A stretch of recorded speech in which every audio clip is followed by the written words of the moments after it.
What's up, everybody? I'm going to do a quick breakdown of the Terrence Crawford and Errol Spence fight. First and foremost, congratulations to Bud Crawford. He put on an amazing performance. That's the best performance that I've seen. He looked better than he's looked in any other fight. Um, Errol Spence didn't look good. He didn't look good, and not just from the standpoint of who he was fighting, but his timing was way off. He looked like he didn't rehydrate well. He looked very, very sluggish, almost sick in the ring, like couldn't respond well, didn't have anything on his punches. And a, a, a thing that a lot of people aren't really talking about is like if I saw Roy Jones talking about it. Like you look at the color of the blood and stuff like that. From like his face got busted up really, really early, and it's really, really difficult to say whether his accident took more of a toll on him than we thought because that was his third fight since. But as soon as he got in there in the ring with somebody who could put some pressure on him and could take his blows and deliver some, like his face just got busted up really, really early, really, really bad. And I'm not. Crawford's accuracy had a lot to do with it, but I still think that there's something off with Errol Spence. Honestly, I think he should hang it up. I think he can't fight at that level, at that championship level against a guy who's, his size or maybe a little bit bigger. I think Crawford looked bigger at 147 than Spence did, which is strange because he's never looked that way. Some people are saying PEDs. I think it's just hard training and hard work. Because Bud is a monster. He's better than Spence at pretty much everything besides wearing a guy down. Like Spence is a pressure cooker type of fighter. But if you take that away, Bud came out early, just took his jab away. And the key thing that Bud did, he didn't switch hit this whole fight. He strictly fought Spence southpaw. Now, a lot of people think that, being a southpaw, you have an advantage because you're used to fighting right-handed fighters all the time. Well, Bud is both. But Bud said, you know what, I'm going to take that advantage away from you because even being a southpaw, you really don't fight a lot of southpaws. So Bud just went in the ring with a southpaw and fought him southpaw and took all of his advantages away. Bud was actually stronger. And I think that's, if you watch, especially there's a video called on the DNA show, they have a version of the fight up to where like you can see the whole ring. And you can just see Bud just moving Spence around, which was just unexpected.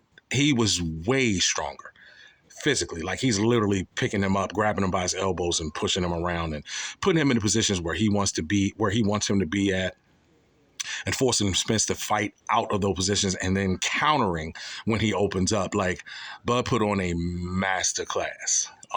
Congratulations to both fighters. Takes a lot for anybody to get in there and do that. Spence, like I said, I think the accident took a lot more out of you.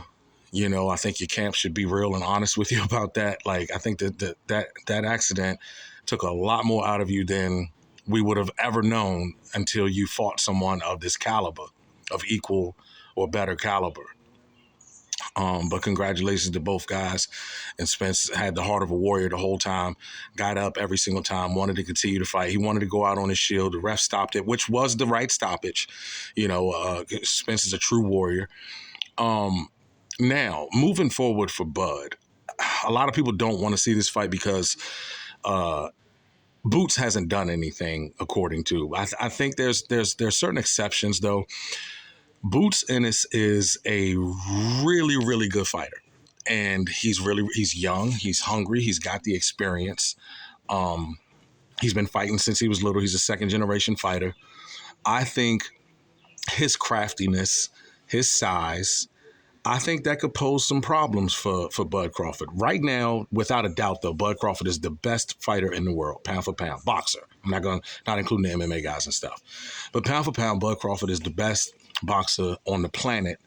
And I think the only person that's out there at 147 that can make him think a little and work a little Because Boots kind of has a lot of he has a lot of Crawford's instincts. Boots has really really good instincts. Crawford has really really good instincts. Really really good at setting traps. Really really good at landing shots at specific times. For specific purposes, like at your most vulnerable moment. Boots is very very good at that as well. So I'd like to see those two, link up within the next year. I think Boots needs one more fight. He needs two really, really hard training camps to where he stays focused. He's still young in his mind. Sometimes he does things that, like, he gets a little too loose and gets a little too cocky. You cannot afford to do that against Crawford. You need to mentally be on point every second of every round when dealing with a guy like that, because he's really, really dangerous, can hurt you with both hands. But Boots is kind of the same way, and I think the difference is definitely Crawford's experience in professional fighting, big fights. But I think that young lion can give him. I think it can give him a good test. And then I'd like to see Crawford going up to 54. Go ahead and take the belts from Charlo, because I think Crawford wins that fight. I think it's a great, valuable learning lesson for Boots. But I think Crawford wins that fight. I think he either wins on points or he gets him out of there in the championship rounds. But yeah, I think. But after that, I'd like to see Crawford shoot